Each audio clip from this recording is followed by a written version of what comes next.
Hi everyone, it's Corinne.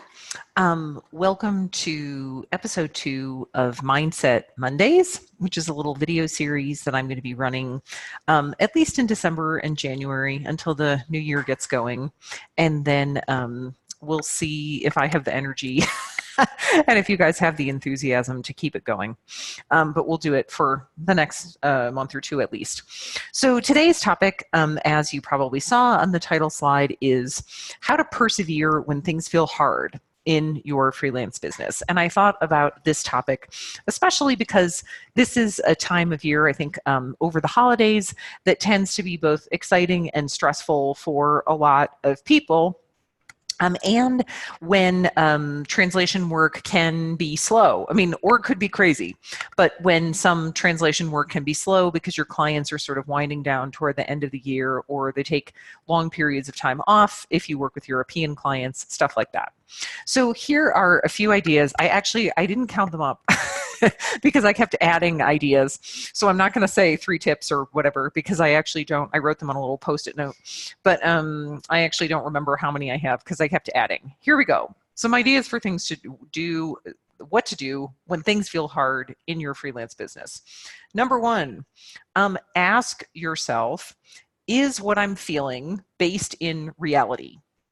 So when you feel in your freelance business like work has been slow, I'm not making enough money, I've been sending out all these marketing inquiries and nobody responds, it hasn't been successful, I think the first thing that you need to do is look at perception versus reality and look at the data. So I'll give you an example. So I had about 5 months up until a couple weeks ago that I was just working non-stop, no breaks whatsoever. And that's when I was still ATA president. So I had all of my ATA stuff on top of that. And I was having months where I was translating like 60,000 words in a month for several months in a row, which is a lot more than I usually like to do. But because it was a couple of good direct clients that I don't like to say no to, I needed to do it. So lately, I've sort of had this reflexive, see in my weird eye expression, had this sort of reflexive panicked feeling like, I don't have enough work, because work has slowed down since that, really crazy 60,000 word month time.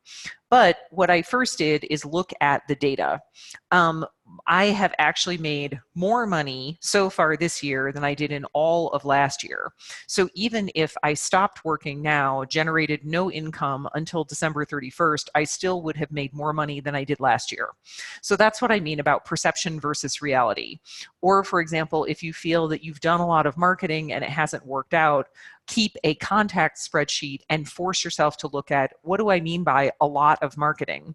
Have I really sent out 200 marketing inquiries that no one has responded to, or have I sent 6 and no one has responded? So number 1, look at the data, ask yourself, is how I'm feeling based in reality?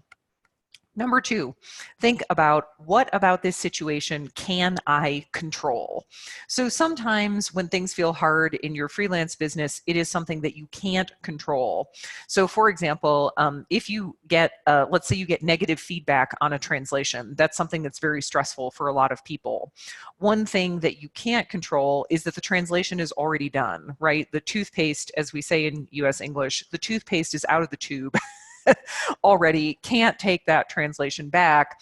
And I think it can often really help to say, what about this stressful situation can I control or can I not control? And force yourself to focus on what you can control, and as much as possible, try to let go of what you can't control. Again, easier said than done, but I think at least know what can you control and what you can't control.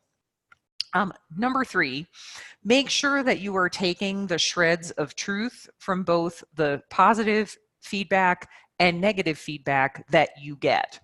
So I was actually just saying this to my 17-year-old daughter the other day. So she's a senior in high school and is applying to colleges, universities right now. So it's a quite stressful time of life for her due to a lot of real situations that she can't control. And one thing I said to her is, an easy way to make yourself miserable in life is whenever someone gives you a compliment or says something positive about you, to dismiss it as like that person doesn't know what they're talking about. The only reason that they think I'm good at this thing is because they don't know, what they're looking at. And whenever someone gives you negative feedback or says something critical about you, to think, oh, finally someone who knows the truth about me. This person who says I'm horrible. And I think in reality, a lot of us have the tendency to do that, to overemphasize the negative feedback and completely discount the positive feedback. And what we want to do is take the shreds of truth in the positive and the negative, because I actually think you can, when you find the shred of truth in negative feedback, you can actually use it as an improvement tool if you don't let it sort of destroy your self-esteem. And one thing that I think is super important for all of us is keep some sort of what I call an inspiration file. So I actually have a file on my computer called inspiration. And when someone says something nice about me, or a former student emails me and says, like, I took your class and now I'm doing great, I had my first 6-figure year, all that stuff, I put it in my inspiration file so that when I'm having a low moment, I can go back and read it. Nice things that clients have said about me. You really helped us out. We were thrilled with your translation. We have no edits. We're sending it out as is. I put those in my inspiration file so that I can look at them. And then finally, I'll say one thing that might sound a little weird, but I think it's important.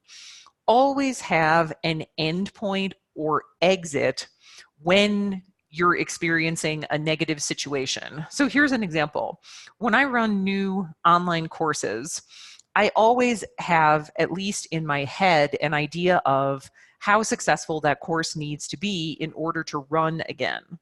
Because I think that, or as an even more extreme example, a student said to me the other day, my agency clients are not anymore paying what I want to earn. I don't feel like I want to work with direct clients, and I'm setting myself an income goal that if by the first half of 2020 I haven't made, I forget what the amount was, doesn't really matter, I haven't made X amount, I actually think I'm going to change careers. And I thought, even though I hate to ever hear that from someone who's a freelance translator, because it's a job I love and that I think is still very viable, I really applauded that person for having this exit strategy or endpoint, and basing it on data, not on perception. So instead of saying, if I have enough work, if I have enough clients, but just saying, look, like my income goal is to make $80,000 a year. I'm not doing it right now. I haven't done it for several years. So I'm giving myself 6 months. If I haven't made $40,000 by the midpoint of 2020, I actually think that I'm going to change careers and do something where I could find a salaried job.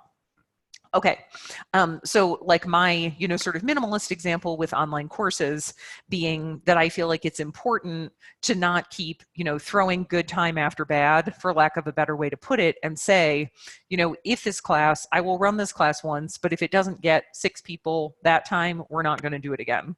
So having that endpoint or exit strategy, I think, can help you from feeling trapped. So here we go. Data is how I'm feeling based in reality.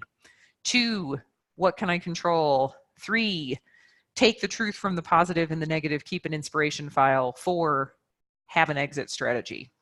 Okay, have a great week, and I'll talk to you again next Monday.